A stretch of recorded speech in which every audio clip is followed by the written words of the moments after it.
There is a principle called wu wei. Wu means none or not, no, negation. Wei has a combination of meanings. It can mean action, making, but the best translation I have found for it is forcing. And so wu wei is the principle of not forcing in anything that you do. Now we know when we watch any performance of an artist, be it a dancer or an actor or a musician, we know immediately when the performance is forced.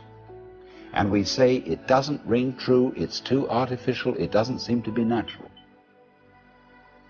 Many people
tries to be wu wei that it isn't.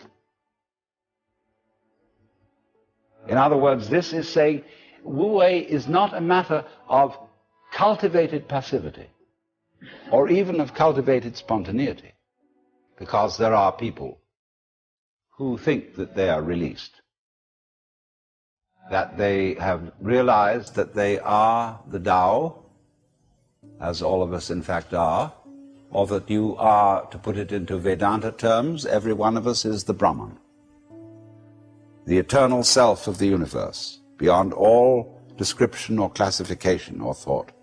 And you say, okay, baby, I'm that. Now I'm going to have a ball. Well, what kind of a ball do they have?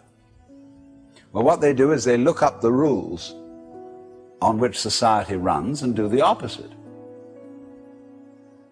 Well, that's still running by the rules of society. And it's the mirror image in reverse. That's not spontaneity. You have to be able to realize that you don't know what you really want to do until you are very quiet. And it tells you.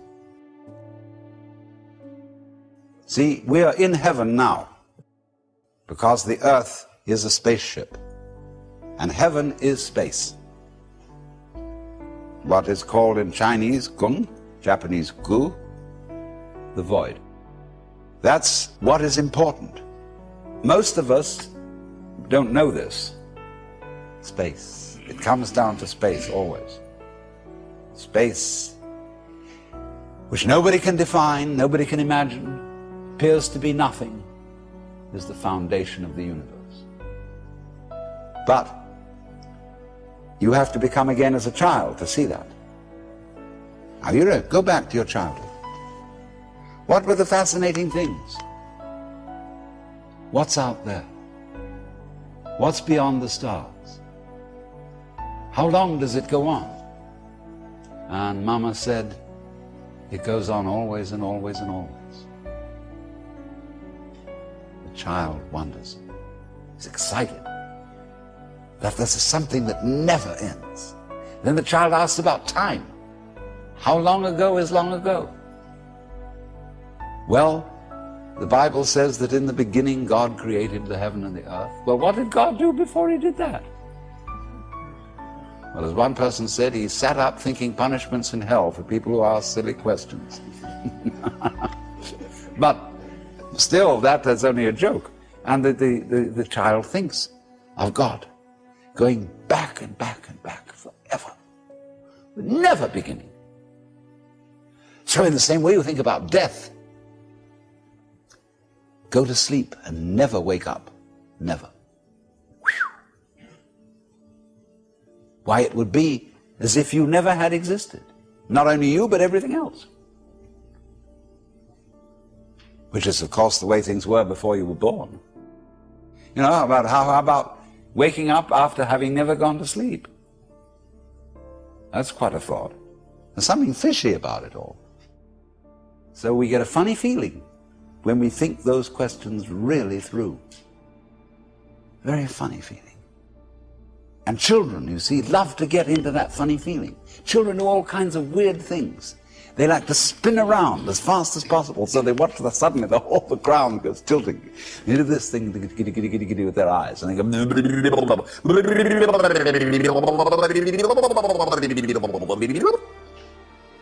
and they make faces and test out their bodies in all sorts of funny ways. Because they know from the beginning that the world is weird. This strange thing.